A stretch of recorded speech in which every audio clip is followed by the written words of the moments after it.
നമസ്തേ. ABC cargo പ്രവാസികൾ പറയട്ടെ സംവാദ പരിപാടിയിലേക്ക് ഏവർക്കും സ്വാഗതം. കൊറോണ പ്രതിസന്ധിയുടെ പശ്ചാത്തലത്തിൽ കേരളത്തിൽ ഇതുവരെ 9367 പ്രവാസി മലയാളികൾ തിരിച്ചെത്തിയതായി മുഖ്യമന്ത്രി പിണറായി വിജയൻ ഇന്ന് വാർത്താസമ്മേളനത്തിൽ വ്യക്തമാക്കി. സംസ്ഥാനത്ത് ഏറ്റവും കൂടുതൽ പേർക്ക്, അതായത് 42 പേർക്ക് കൊറോണ സ്ഥിരീകരിച്ച ഇന്ന് വിദേശത്ത് നിന്നെത്തിയ 17 പേരും ഉൾപ്പെടുന്നു. നിലവിൽ ചികിത്സയിൽ കഴിയുന്ന 216 പേരിലും പ്രവാസികൾ ധാരാളമുണ്ട്. വിദേശത്തും സ്വദേശത്തും പരീക്ഷണം നേരിടുന്ന പ്രവാസികൾക്ക് ഈ പ്രതിസന്ധി കാലത്തും പലതും പറയാനുണ്ട്. ABC കാർഗോ പ്രവാസികൾ പറയട്ടെ പരിപാടിയുടെ മറ്റൊരു അധ്യായത്തിലേക്ക് ഏവർക്കും ഒരിക്കൽ കൂടി സ്വാഗതം. ഇന്നത്തെ സംവാദത്തിൽ UAEയിൽ നിന്നുള്ള അതിഥികളാണ് പങ്കെടുക്കുന്നത്. അവരെ പരിചയപ്പെടാം. സാമ്പത്തിക വിദഗ്ധൻ ശ്രീ സജിത് കുമാർ PK, മുസ്ലിം ലീഗ് മുഖപത്രമായ ചന്ദ്രികയുടെ ലേഖകൻ ശ്രീ റസാഖ് കുരുമനയൂർ, ഇടത് സഹയാത്രികൻ ശ്രീ സുരേഷ് കൃഷ്ണ, BJPയുടെ പ്രതിനിധി ശ്രീ പുഷ്പരാജ്. എല്ലാ അതിഥികൾക്കും പ്രവാസികൾ പറയട്ടെ പരിപാടിയിലേക്ക് സ്വാഗതം. ഒപ്പം പ്രേക്ഷകർക്കും. സാമ്പത്തിക വിദഗ്ധൻ സജിത് കുമാറിൽ നിന്നും ഈ സംവാദം ആരംഭിക്കാം. ശ്രീ സജിത് കുമാർ, കൊറോണാനന്തര ഭാരതത്തിനായി 20 ലക്ഷം കോടി രൂപയുടെ ആത്മനിർഭർ അഭിയാൻ പാക്കേജാണ് പ്രധാനമന്ത്രി നരേന്ദ്രമോദി പ്രഖ്യാപിച്ചത്. തെരുവ് കച്ചവടക്കാർ തൊട്ട് കോർപ്പറേറ്റുകൾ വരെയുള്ള എല്ലാവർക്കും പലവിധ ആനുകൂല്യങ്ങൾ മുന്നോട്ട് വയ്ക്കുന്ന ഉത്തേജക പാക്കേജിൽ പ്രവാസികൾക്കായി ഒന്നും നീക്കി വച്ചിട്ടില്ല എന്ന ആക്ഷേപമാണ് ഉയരുന്നത്. പ്രവാസികൾക്ക് എന്ന തലക്കെട്ടിൽ പരാമർശിച്ചിട്ടില്ലെങ്കിലും തൊഴിൽ നഷ്ടപ്പെട്ട് വിദേശത്ത് നിന്നും മടങ്ങുന്നവരെ കൂടി പരിഗണിച്ചുള്ള പരിപാടികൾ ആത്മനിർഭർ അഭിയാൻ്റെ ഉള്ളടക്കത്തിൽ ഇല്ലേ? താങ്കൾ എങ്ങനെ ഈ പാക്കേജിനെ കാണുന്നു? ഇത് പ്രവാസികൾക്ക് എത്രത്തോളം പ്രയോജനം ചെയ്യും? താങ്കളുടെ നിരീക്ഷണം. ഇന്ത്യയടക്കം എല്ലാ രാജ്യങ്ങളും, ഇപ്പൊ ലോകബാങ്ക്, അന്താരാഷ്ട്ര നാണ്യനിധി, ഐക്യരാഷ്ട്രസഭ തുടങ്ങിയ എല്ലാ ശക്തികളും തന്നെ ആ ഒരു സാമ്പത്തിക സുരക്ഷാ പാക്കേജുകളും അതുപോലെ തന്നെ സാമ്പത്തിക പരിഷ്കാരങ്ങളും നടത്തിയ ഒരു തിരിച്ചു വരവിന്, അതായത് ഇപ്പൊ ഈ കോവിഡിനോടനുബന്ധിച്ച് വന്നിരിക്കുന്ന ആ ഒരു മൊത്തത്തിലുള്ള ഒരു വളർച്ചാ നിരക്കിൽ വന്നിരിക്കുന്ന ആ ഒരു താഴ്ച എങ്ങനെ തരണം ചെയ്യാം എന്നുള്ളതിനൊരു കഠിന പ്രയത്നങ്ങൾക്ക് തന്നെ ഒരു തുടക്കം കുറിച്ചതായിട്ട് നമുക്ക് കാണുവാൻ സാധിക്കും. ഇപ്പോ നമുക്ക് ആസ്ട്രേലിയയിൽ നോക്കുകയാണെന്നുണ്ടെങ്കിൽ അവിടെ ഏകദേശം 20% GDP-യുടെ ഉണ്ട്. അതുപോലെ തന്നെ മറ്റു രാജ്യങ്ങളിൽ 10%. അതോടൊപ്പം തന്നെ ഇന്ത്യയും ഈ 10% ഒരു സ്റ്റിമുലസ് പാക്കേജ് ആണ് ഇപ്പൊ കോവിഡിനോട് അനുബന്ധിച്ച് ഇപ്പോ കൊണ്ടുവന്നിരിക്കുന്നതായിട്ട് നമുക്ക് കാണുവാൻ സാധിക്കുന്നത്. ഇതിന്റെ ഏറ്റവും വലിയൊരു ഇമ്പോർട്ടന്റ് ആയിട്ടുള്ള ഒരു കാര്യം എന്ന് പറഞ്ഞിട്ടുണ്ടെങ്കിൽ ഇപ്പോ അന്താരാഷ്ട്ര നാണ്യനിധി സൂചിപ്പിച്ച പ്രകാരം, അതായത് ഇപ്പൊ ഗ്ലോബലി ഈ വന്നിരിക്കുന്ന ഇപ്പൊ 2008 വന്നിരിക്കുന്ന ഒരു സ്ലോ ഡൗൺ പോലെയല്ല ഈ COVID-19 ഇവിടെ കൊണ്ടുവന്ന ഒരു മാറ്റം. അത് അടുത്ത ജനറേഷൻസിന് വരെ വരുന്ന ഒരു കാര്യമായിട്ടാണ് വന്നിരിക്കുന്നത്. ഇപ്പൊ നമ്മൾ ഒരു ഉദാഹരണത്തിന് 2000 നമുക്ക് ഒരു കമ്പ്യൂട്ടർവൽക്കരണത്തിലേക്ക് വരുന്ന ആ ഒരു മാറ്റം നമ്മൾ എങ്ങനെയാണോ ഉൾക്കൊണ്ടത്, അതുപോലെ തന്നെ ഇത് ഇനി വരാൻ പോകുന്ന ഒരു ഡിജിറ്റൽ യുഗത്തിലേക്ക് വരുന്ന ഒരു രീതിയിലും കൂടെ ആയിട്ട് നമുക്ക് കാണുവാൻ സാധിക്കും. അപ്പൊ ഇതിനകത്ത് ഇപ്പൊ ഇന്ത്യയുടെ ഈ സ്റ്റിമുലസ് പാക്കേജ് നമ്മൾ നോക്കുകയാണെങ്കിൽ 20 ലക്ഷം കോടി രൂപയുടെ ഒരു 10% GDP-യുടെ ഒരു കാര്യത്തിലേക്കാണ് പ്രധാനമായിട്ട് വന്നിരിക്കുന്നത്. അതിൽ തന്നെ നമുക്ക് ശ്രദ്ധിക്കാൻ പറ്റും 9% ശരിക്കും പറഞ്ഞാൽ ലിക്വിഡിറ്റി ആ ഒരു സപ്പോർട്ടീവ് മെഷേഴ്സും അതുകൂടാതെ സ്ട്രക്ചറൽ ആയിട്ടുള്ള കാര്യങ്ങൾക്ക് വേണ്ടി ഒരു 1% GDP-യുടെ എന്നുള്ള ഒരു തരം തിരിച്ചിരിക്കുന്നതായിട്ട് നമുക്ക് കാണുവാൻ സാധിക്കുന്നുണ്ട്. ഇപ്പോ ആത്മനിർഭർ ഭാരത് എന്നുള്ള ആ ഒരു തത്വം കൊണ്ടുവന്നത് ഗ്ലോബലി തന്നെ എല്ലാവരും ഇപ്പൊ ഫോളോ ചെയ്തു വരുന്ന ഒരു കാര്യമാണ് സെൽഫ് ഇൻഡിപെൻഡന്റ്, അല്ലെങ്കിൽ സെൽഫ് റിലയന്റ് ആയിരിക്കണം. സ്വയം പര്യാപ്തത വന്നാൽ മാത്രമേ നമുക്ക് മുന്നോട്ട് കൊണ്ടുപോകാൻ പറ്റുള്ളൂ. അതൊരു രാജ്യത്തെ ആവാം, ഒരു സെക്ടറിലെ ആവാം, ഒരു കമ്പനിയുടെ ആവാം, അല്ലെങ്കിൽ ഒരു കുടുംബത്തിന്റെ ആവാം, അല്ലെങ്കിൽ ഒരു ഇൻഡിവിജ്വലിന്റെ ആവാം. അപ്പൊ ഇന്ത്യയിൽ ഇപ്പൊ വന്നിരിക്കുന്ന ഈ ഒരു സുരക്ഷാ പാക്കേജ് നമുക്ക് നോക്കി കാണുവാൻ സാധിക്കുന്നത് തീർച്ചയായിട്ടും ഒരു നല്ല ഒരു ഫ്യൂച്ചറിലേക്ക് ഫോക്കസ്ഡ് ആയിട്ടുള്ള ഒരു കാര്യമായിട്ട് നമുക്ക് കാണുവാൻ സാധിക്കും. ഇതിൽ പ്രധാനമായിട്ട് നമുക്ക് അതായത് 5 കാര്യങ്ങളിലേക്ക് വന്ന് 5 പാർട്ടായിട്ടാണ് ഈ ഒരു പാക്കേജ് കൊണ്ടുവന്നിരിക്കുന്നത്. അതൊരു വിഷണറി ആയിട്ട് നമുക്ക് കാണുവാൻ സാധിക്കും. ഒരു ലോങ് ടേമിലേക്കുള്ള ഒരു കാഴ്ചപ്പാടോട് കൂടി എന്നാൽ ലിക്വിഡിറ്റിക്ക് പ്രാധാന്യം നൽകിയിട്ടുള്ള ഒരു പ്രൊജക്റ്റ് ആയിട്ട് നമുക്ക് കാണുവാൻ സാധിക്കും. ഇപ്പൊ ആദ്യം തന്നെ കൊടുത്തിരിക്കുന്നത് MSME സെക്ടറുകളിലേക്കും അതുപോലെ NBFCയുടെ കാര്യങ്ങളിലേക്കായിരുന്നു. രണ്ടാമത് ഈ പറഞ്ഞ പോലെ ഫാമേഴ്സിന്റെ കാര്യങ്ങൾ, മൂന്നാമത് നമുക്ക് അഗ്രികൾച്ചറിനെ നോക്കിയിട്ട്, നാലാമത് ഇപ്പൊ റീഫോംസ്, പുതിയ സ്ട്രക്ചറുകൾ അല്ലെങ്കിൽ പുതിയ സിസ്റ്റം കൊണ്ടുവരുന്നതും, ഒരു അഞ്ചാമത്തെ കാര്യങ്ങളിലേക്കും ഈ പറഞ്ഞ പോലെ ബോറോയിങ്ങിന് കൂടെ സപ്പോർട്ടീവ് ആയിട്ടുള്ള കാര്യങ്ങളിലേക്കൊക്കെയാണ് നമുക്ക് നോക്കിക്കാണുവാൻ. ഇതിനകത്ത് ഒരു കാര്യം മനസ്സിലാക്കേണ്ടതെന്ന് വെച്ചിട്ടുണ്ടെങ്കിൽ, ഓരോ ഇപ്പൊ കേരളം ഓരോ ഇപ്പൊ രാജ്യങ്ങൾ ചെയ്ത പോലെ തന്നെ ഇന്ത്യയും ചെയ്തിരിക്കുകയാണ്. ഓരോ സ്റ്റേറ്റുകളും അതിനെ അതേ രീതിയിലുള്ള പ്രാധാന്യം നൽകേണ്ടതായിട്ടുണ്ട്.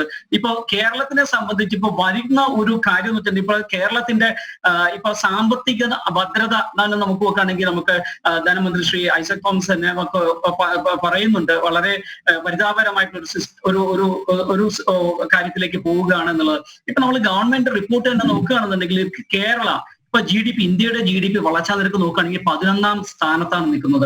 എന്നാൽ നമുക്ക് തമിഴ്നാടോ അല്ലെന്നുണ്ടെങ്കിൽ കർണാടകയോ നോക്കുകയാണെങ്കിൽ ടോപ്പ് 5ൽ നിൽക്കുന്നുണ്ട്. അപ്പൊ ഇതിൽ പ്രധാന കാരണം എന്ന് പറഞ്ഞാൽ, ഇപ്പോ ബിസിനസിനെ സംബന്ധിച്ചാണ് ഏറ്റവും കൂടുതൽ ഇപ്പോ ആൾക്കാർ അല്ലെങ്കിൽ ലോകം തന്നെ മാറ്റം കൊണ്ടുവരുന്നത്. അടിസ്ഥാനപരമായ മാറ്റം കൊണ്ടുവരികയാണ്. ഗൾഫ് മേഖലയും അടിസ്ഥാനപരമായ മാറ്റം കൊണ്ടുവരികയാണ്. ഓയിൽ ഒരു റവന്യൂയിൽ നിന്ന് നോൺ ഓയിൽ സെക്ടർ റവന്യൂയിലേക്ക് വന്നിരിക്കുകയാണ്. ഇതുപോലെ തന്നെ കേരളവും ബിസിനസ്സിൽ അടിസ്ഥാനപരമായ മാറ്റം ആദ്യം വരുത്തേണ്ടതായിട്ടുള്ള ഒരു കാര്യമാണ് നമുക്ക് ശ്രദ്ധയിൽപ്പെടുത്താനുള്ളത്. അതിനകത്ത് ഇന്നിപ്പോ പ്രസ് കോൺഫറൻസിൽ മുഖ്യമന്ത്രി സൂചിപ്പിക്കുകയുണ്ടായി, അതായത് ഫിക്കിയോട് കൂടി ഒരു അഗ്രികൾച്ചറിലും മാനുഫാക്ചറിംഗിലും ഒരു കേരള ബ്രാൻഡിങ്ങിലേക്ക് കൊണ്ടുവരുന്ന ഒരു കാര്യത്തിലേക്ക് ഏതായാലും മുന്നിട്ട് വന്നായിട്ട് നമുക്ക് കാണുവാൻ സാധിക്കും. അപ്പൊ ഈ പാക്കേജിൽ എത്രത്തോളം കേരളത്തിന് ഒരു അവെയിൽ ചെയ്യാൻ പറ്റുമെന്ന് ചോദിച്ചിട്ടുണ്ടെങ്കിൽ വളരെ ചുരുക്കം എന്ന് നമുക്ക് പറയാൻ പറ്റും. അതിന് കാരണം ഇപ്പൊ MSME സെക്ടറിൽ പറഞ്ഞിരിക്കുന്നത്, MSME സെക്ടറിൽ വലിയൊരു സ്ട്രക്ചറൽ ചേഞ്ച് ആണ് നടത്തിയിരിക്കുന്നത്. ഇപ്പൊ MSME നമ്മൾ നോക്കുകയാണെന്നുണ്ടെങ്കിൽ, അതിൽ അഡ്വാൻറ്റേജ് നോക്കുകയാണെന്നുണ്ടെങ്കിൽ മാനുഫാക്ചറിങ്ങും സർവീസും കൂടെ ക്ലബ് ചെയ്തൊരു കാര്യമാണ്. കേരളത്തിനെ സംബന്ധിച്ച് മാനുഫാക്ചറിങ്ങിലൊക്കെ കൂടുതൽ സർവീസ് മേഖലകളിലായിരുന്നു കൂടുതലായിട്ട് പ്രാധാന്യം കൊടുത്തിരുന്നത്. ആ സർവീസ് മേഖലകളിലായിരുന്നുണ്ടെങ്കിൽ വളരെ കുറഞ്ഞ രീതിയിൽ മാത്രമേ ആക്ടിവിറ്റീസും നടന്നിരുന്നുള്ളൂ. അത് ആണ് ഈ ഒരു പാക്കേജിൽ ഏറ്റവും കൂടുതൽ ഇമ്പോർട്ടൻസ് ആയിട്ട് കൊടുത്തിരിക്കുന്നത്. പിന്നെ നമ്മൾ നോക്കി ശ്രീ സജിത് കുമാർ, ഒരു കാര്യം ഞാൻ ഇടപെട്ട് ചോദിച്ചോട്ടെ. ഇന്ന് മുഖ്യമന്ത്രി വാർത്താ സമ്മേളനത്തിൽ പറഞ്ഞു ഫിക്കിയുടെ സഹായം ഒക്കെ വാഗ്ദാനം ചെയ്യപ്പെട്ടിട്ടുണ്ട് എന്നൊക്കെ അദ്ദേഹം പരാമർശിക്കുകയുണ്ടായി. പക്ഷേ നമുക്കറിയാം, ഇടത് സർക്കാരാകട്ടെ വലത് സർക്കാർ ആവട്ടെ, മാറി വരുന്ന എല്ലാ സർക്കാരുകളും പറയാറുണ്ട് ഇവിടെ നിക്ഷേപം വരണം. പക്ഷേ അതിന് അനുകൂലമായിട്ടുള്ള ഒരു അന്തരീക്ഷമല്ല കേരളത്തിലുള്ളത് എന്ന് നമുക്ക് വ്യക്തമായി അറിയാം. അതുകൊണ്ട് തന്നെ അടിസ്ഥാനപരമായി ആ സമീപനത്തിലല്ലേ സർക്കാർ മാറ്റം വരുത്തേണ്ടത്? തീർച്ചയായിട്ടും ഇപ്പോ നമ്മളത് ഉൾക്കൊള്ളേണ്ടതായിട്ടുള്ളതുണ്ട്. അതായത് ഇപ്പൊ ലോകം തന്നെ മാറുകയാണ്. ഇപ്പോ ഗൾഫ് മേഖലകളിൽ, കേരളത്തിൽ നമുക്കറിയാം നമ്മുടെ സാമ്പത്തിക ഘടനയുടെ നട്ടെല്ലെന്ന് പറഞ്ഞാൽ NRIs ആണ്. ആ NRIസിന്റെ ഇപ്പൊ ഡെപ്പോസിറ്റ്, ഒരു കാര്യം മാത്രം ഒന്ന് നോക്കിയാൽ മനസ്സിലാക്കാൻ സാധിക്കും. 1,80,000 കോടി രൂപയാണ് അവിടെ ഇപ്പൊ ബാങ്കുകളിൽ ഫിക്സഡ് ഡിപ്പോസിറ്റ് ആയിട്ട് കിടക്കുന്നത്.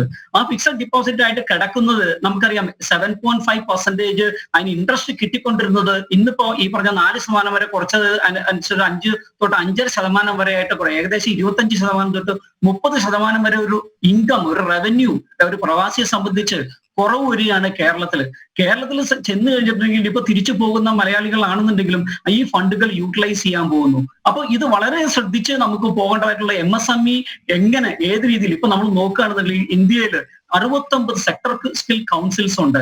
അത് എങ്ങനെ നമുക്ക് യൂട്ടിലൈസ് ചെയ്യാം? നമുക്ക് ഒരു കാര്യം ശ്രദ്ധിച്ചാൽ മനസ്സിലാവും. നമുക്ക് ITI അല്ലെങ്കിൽ ITC കേരളത്തിൽ എത്രത്തോളം ഉണ്ടായിരുന്നു, അത് ഇന്ന് ഏത് രീതിയിൽ എത്തി നിൽക്കുന്നു. അപ്പൊ ആ ഒരു മേഖലകളിൽ എങ്ങനെ ശക്തിപ്പെടുത്തണം, അത് MSME സംബന്ധിച്ച് നോക്കുകയാണെങ്കിൽ ഇപ്പൊ ഈ ധനകാര്യമന്ത്രി ഇപ്പൊ നമ്മൾ ഇതിനകത്ത് കൊടുത്തിരിക്കുന്ന സ്റ്റിമുലസ് പാക്കേജിൽ ഒരു വലിയൊരു മാറ്റമാണ് കൊണ്ടുവന്നിരിക്കുന്നത്. അതായത് മൈക്രോ ഒരു ആദ്യം അൺഓർഗനൈസ്ഡ് ആയിട്ട് ഇവിടുന്ന് ഇപ്പൊ പ്രവാസികൾ പോവുകയാണെന്നുണ്ടെങ്കിലും 4 വർഷത്തെ ലോൺ കിട്ടുകയാണ്. ഇത് 28ഓളം മേഖലകളിലേക്ക് നമുക്ക് സർവീസ് മേഖലകളും മാനുഫാക്ചറിംഗ് മേഖലകളും ഒരുപോലെ, അതായത് അവരവരുടെ കഴിവിനനുസരിച്ച് ചെല്ലുവാനും, അത് ചെറിയ രീതിയിൽ തുടങ്ങിയിട്ട് അതായത് സ്മോൾ മീഡിയം, അത് കഴിഞ്ഞിട്ട് ഒരു മൂന്നാമതൊരു സ്റ്റെപ്പ് പറഞ്ഞിരിക്കുകയാണ് ഫണ്ട് ഓഫ് ഫണ്ട് ഇൻവെസ്റ്റ്മെന്റ്സ്. ഈ 28 സെക്ടറുകളിലും ഇന്ത്യ ഗവൺമെന്റിനെ സംബന്ധിച്ച് നോക്കുകയാണെങ്കിൽ അതിന് മദർ ഫണ്ട് അല്ലെങ്കിൽ ഡോട്ടേഴ്സ് ഫണ്ട് എന്ന് പറഞ്ഞ ഒരു ഒരു ഒരു സിസ്റ്റം ഉണ്ട്. അതായത് ഫണ്ടിങ് ചെയ്യുന്നത് ആ ഫണ്ടിലേക്ക് ആ ഫണ്ടിന് അപ്ലൈ ചെയ്യാനുള്ള എലിജിബിലിറ്റി ഉണ്ട്. അതും കഴിഞ്ഞ് ഈ അഞ്ചാമത് ഒരു കാര്യം കൂടി ഇവിടെ പറഞ്ഞിരിക്കുന്നത്, ഈ കമ്പനി ഒരു SME സ്റ്റോക്ക് എക്സ്ചേഞ്ചിൽ, ഇപ്പൊ ബോംബെ സ്റ്റോക്ക് എക്സ്ചേഞ്ചിൽ നോക്കുകയാണെങ്കിൽ SME സ്റ്റോക്ക് എക്സ്ചേഞ്ചിന്റെ ഒരു മേഖലയുണ്ട്. അവിടെ IPO വഴി പണം സംഭരിച്ച് ഒരു ലിസ്റ്റ് ചെയ്ത് ഏറ്റവും ടോപ്പായിട്ടുള്ള കമ്പനി ഇന്ത്യയിൽ കൊണ്ടുവരാനുള്ള അത്രയും വലിയൊരു കാര്യമാണ്, ഒരു ഘടനയാണ്, ഒരു പുതിയ രീതിയിൽ ഇപ്പൊ SME ഒരു സ്ട്രക്ചർ റീഡിഫൈൻ ചെയ്ത് കൊണ്ടുവന്നായിട്ട് നമുക്ക് കാണുവാൻ സാധിക്കും. അതാണ് ഈ ഏറ്റവും വലുതായിട്ട് നമുക്ക് കാണുവാനുള്ളത്. ഇപ്പൊ ഫാർമേഴ്സിനെ സംബന്ധിച്ചാണെങ്കിൽ നമുക്ക് അധികം കൊടുക്കാനില്ല ആ ഒരു കാര്യങ്ങൾ നോക്കുകയാണെങ്കിൽ. പിന്നെ കടമടിക്കുന്നത് 3% 5% ഉയർത്തിയിട്ടുണ്ട്. നമുക്കത് മതിയോ?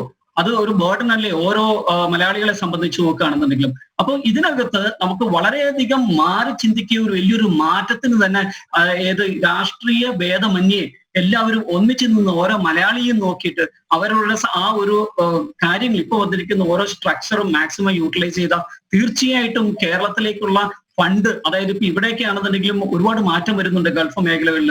അതായത് ഇപ്പൊ നമ്മൾ നേരത്തെ പറഞ്ഞ പോലെ സ്കിൽ ലേബർ മാറിയിട്ട് ഇപ്പൊ ഈ ഡിജിറ്റൽ മേഖലയിലേക്ക് വരുന്ന പല കാര്യങ്ങളിലേക്ക് വരും. അപ്പം ഇപ്പൊ ഇവിടെയുള്ള പ്രവാസികളാണെന്നുണ്ടെങ്കിൽ തന്നെ ഒരുപാട് മാറ്റങ്ങൾ ഇപ്പൊ ഉൾക്കൊണ്ടിരിക്കുകയാണ്. അതനുസരിച്ച് മുന്നോട്ട് പോവുകയാണ്. മാത്രമല്ല RBI reduced interest on loans, അതും പോസിറ്റീവായി കാണാവുന്നതല്ലേ? തീർച്ചയായിട്ടും ബിസിനസിനെ സംബന്ധിച്ച് എല്ലാ വിധത്തിലുള്ള സപ്പോർട്ടീവ് മെഷേഴ്സും ഇന്ന് ഉള്ള ഒരു കാര്യമായിട്ട് നമുക്ക് കാണുവാൻ സാധിക്കും. ഇപ്പൊ ഇതിനകത്ത് MSME സെക്ടറിൽ ഏറ്റവും കൂടുതൽ സപ്പോർട്ടീവായിട്ട് ഇപ്പൊ സൗത്ത് ഇന്ത്യയിൽ നോക്കുകയാണെന്നുണ്ടെങ്കിൽ തമിഴ്നാടും കർണാടകയും അത് സ്വീകാര്യമായിട്ട് അത് കൊണ്ടുവന്നിട്ടുണ്ട്. അത് അവർക്ക് മാക്സിമം യൂസ് ചെയ്യാൻ പറ്റുന്നുണ്ട്. വേറൊരു കാര്യം എന്താണെന്ന് വെച്ചിട്ടുണ്ടെങ്കിൽ നേരത്തെ 10 കോടി രൂപ മാത്രമായിരുന്നു ഒരു ക്യാപിറ്റൽ ഒരു കമ്പനിക്ക് മാക്സിമം കൊണ്ടുവരാൻ പറ്റുള്ളൂ. അത് കഴിഞ്ഞിട്ടുണ്ടെങ്കിൽ MSME സെക്ടറിൽ നിന്നുള്ള എല്ലാ ആനുകൂല്യങ്ങളും സബ്സിഡികളും മാറ്റി പുറത്തു പോകണം എന്നുള്ള ഒരു കാര്യമായിരുന്നു.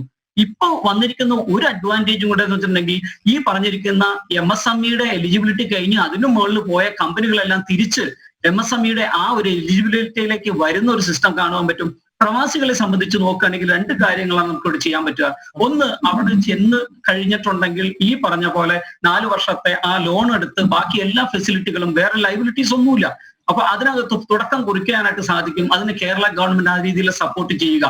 രണ്ടാമത്, കേരളത്തിന് പുറത്തു നിൽക്കുന്ന പ്രവാസികളെ സംബന്ധിച്ച് നോക്കുകയാണെങ്കിൽ നിക്ഷേപത്തിനുള്ള അവസരമാണ്. ഈ MSME സെക്ടറിൽ 20 crores ആയിട്ട് അതിന്റെ ലിമിറ്റ് ഉയർത്തിയപ്പോൾ അവിടെ ഈ ഇപ്പോഴുള്ള കമ്പനികൾ, MSMEയിൽ നിന്ന് പുറത്തുപോയ കമ്പനികൾ ഈ ലോൺ എടുക്കാതെ ഇതേപോലെ നിക്ഷേപത്തിനുള്ള സാഹചര്യം ഒരുക്കുകയാണെന്നുണ്ടെങ്കിൽ അത് കേരളത്തിലാണെന്നുണ്ടെങ്കിൽ നമുക്കറിയാം V-Guard അടക്കം, ഇല്ലാന്നുണ്ടെങ്കിൽ പമ്പ ഇലക്ട്രോണിക്സ് അടക്കം MSME വളർന്നു വന്ന ആ കമ്പനികളാണ്. അതുപോലെ നമ്മൾ നോക്കുകയാണെങ്കിൽ ഒരുപാട് കമ്പനികൾ നമുക്ക് അവിടെ കേരളത്തിലുണ്ട്. അതിൽ ആ ഒരു റോൾ മോഡലാക്കി ഈ ഇപ്പൊ ബ്രാൻഡ്, കേരളത്തിന് ബ്രാൻഡ് ചെയ്യണം എന്നുണ്ടെങ്കിൽ വലിയ ഒരു റീസ്ട്രക്ചറിംഗ് കേരളത്തിന് ആവശ്യമായിട്ട് നമുക്ക് കാണുവാൻ സാധിക്കും. ഓക്കെ, സുരേഷ് കൃഷ്ണ, പ്രവാസികൾക്ക് അനുകൂലമായിട്ടുള്ള, പ്രവാസി ക്ഷേമത്തിനായുള്ള, പ്രവാസികളെ സഹായിക്കുന്ന ഒരു പദ്ധതി, ഒരു സാമ്പത്തിക പാക്കേജ് സംസ്ഥാന സർക്കാർ പ്രഖ്യാപിക്കേണ്ട സമയം അതിക്രമിച്ചില്ലേ?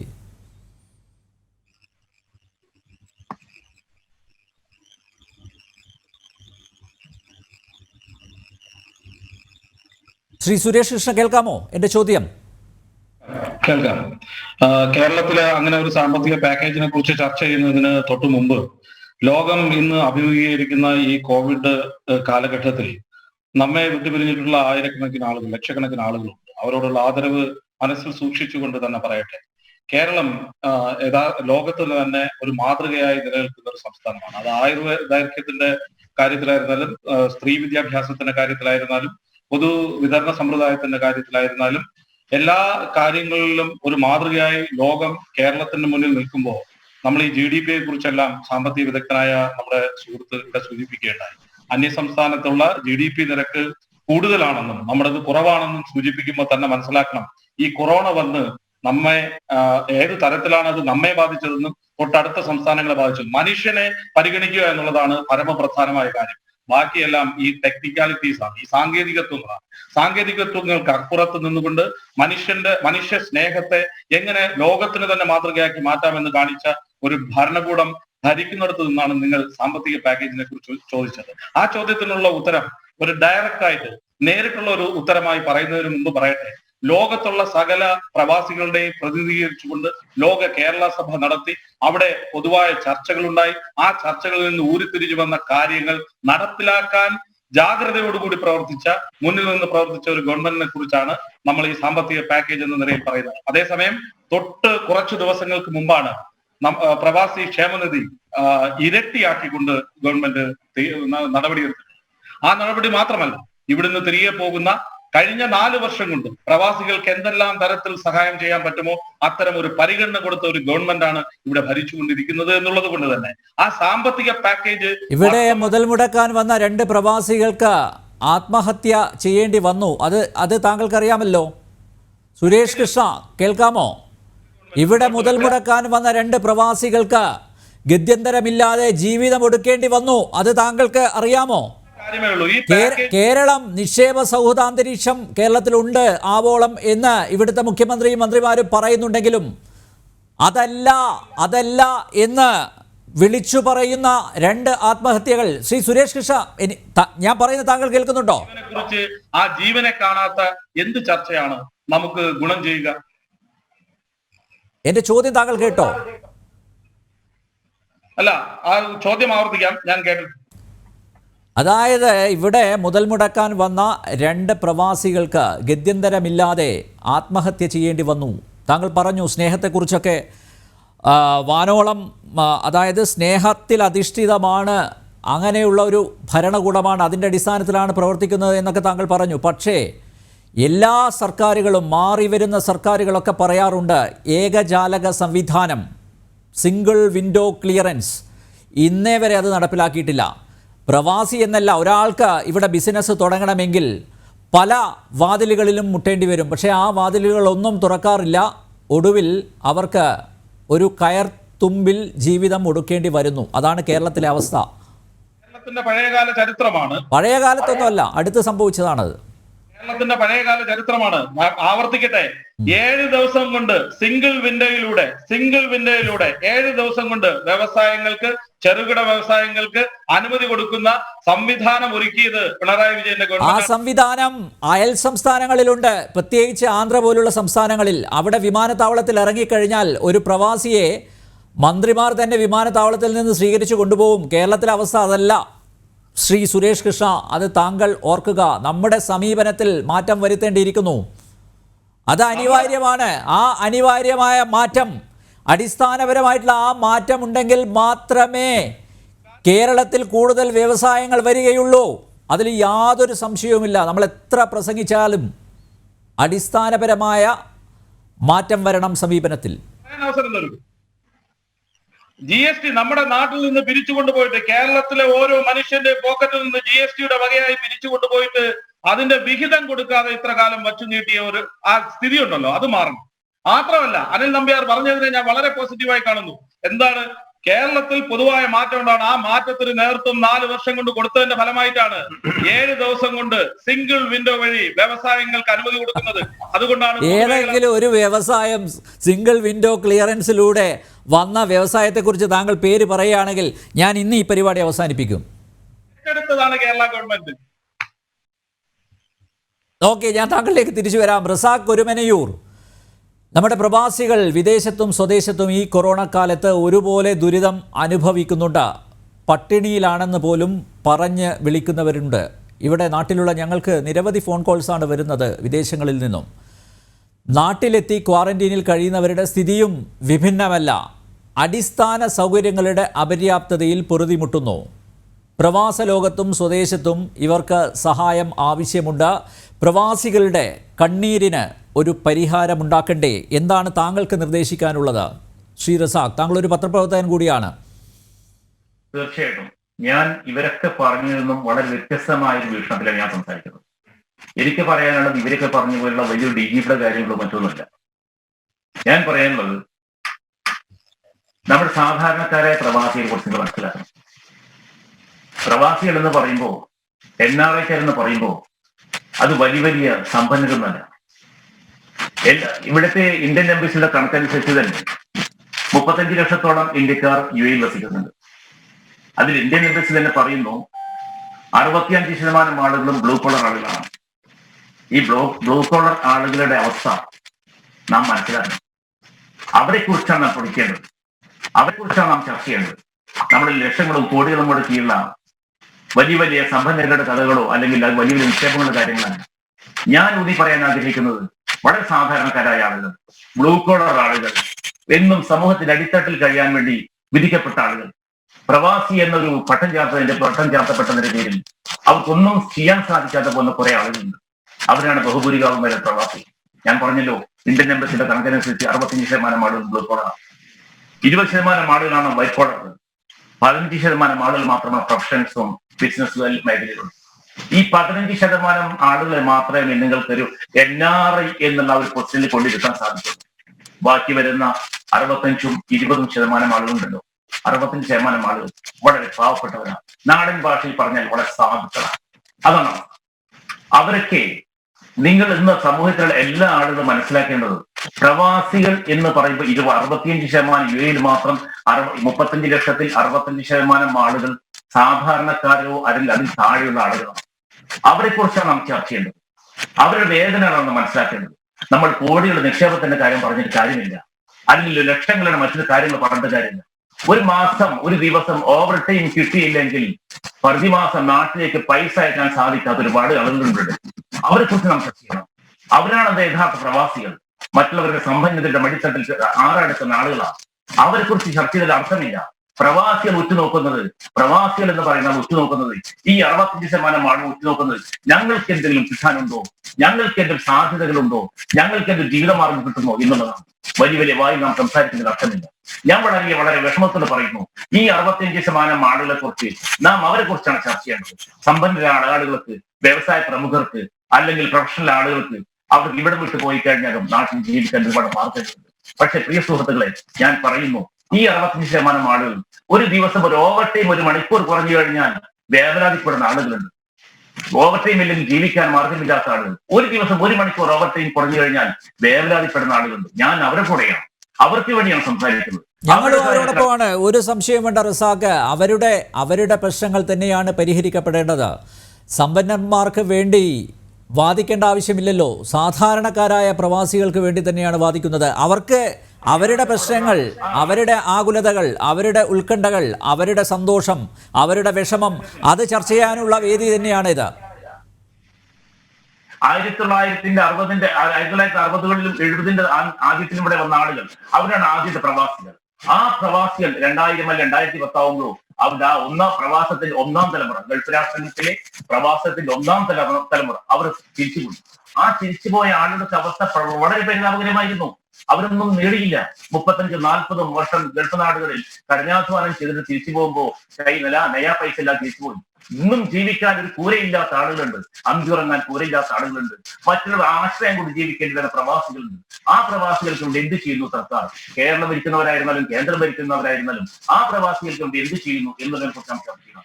അവരെ കുറിച്ചാണ് നാം ചിന്തിക്കേണ്ടത്. അവർക്കാണ് നാം സൗകര്യം ചെയ്തു കൊടുക്കേണ്ടത്. ഞാൻ അതിലേക്ക് വരുന്നതിനും വർത്തമാനകാലത്തിൽ വരട്ടെ, കൊറോണ ബാധിച്ച സംഭവങ്ങൾ. കൊറോണയുമായി ഇപ്പൊ ലക്ഷക്കണക്കിന് ആളുകൾ വിദേശ രാഷ്ട്രങ്ങളിൽ പ്രയാസം അനുഭവിച്ചുകൊണ്ടിരിക്കുന്നത്. ഗൾഫ് രാഷ്ട്രങ്ങളിലെ ഭരണാധികാരികളൊക്കെ അവരുടെ ഉദാര മനസ്കത പരമാവധി വിദേശങ്ങളിൽ നിന്നുള്ള തൊഴിലാളികൾക്ക് പരമാവധി ചെയ്തുകൊണ്ടിരിക്കുന്നുണ്ട്. അതിലൊക്കെ നാം അവരോട് ഏറെ കടപ്പെട്ടിരിക്കുന്നു. ആ കടപ്പാട് നമുക്ക് ഒരിക്കലും വാക്കുകളിൽ ഒതുക്കാവുന്നതല്ല. ഗൾഫ് രാഷ്ട്രങ്ങളിലെ ഭരണാധികാരികൾ നമ്മോട് കാണിക്കുന്ന കരുണയും സ്നേഹവും ആ ചേർത്ത് പിടിക്കലും കരുതലും ഒക്കെ ഉണ്ടല്ലോ, അതാണ് പ്രവാസികളുടെ ഏറ്റവും വലിയ സന്തോഷവും സംതൃപ്തിയും നൽകിയത്. ഓക്കെ റസാഖ്, ഞാൻ തിരിച്ചെത്താം. ഒരിടവേള, ഉടൻ തിരിച്ചെത്താം.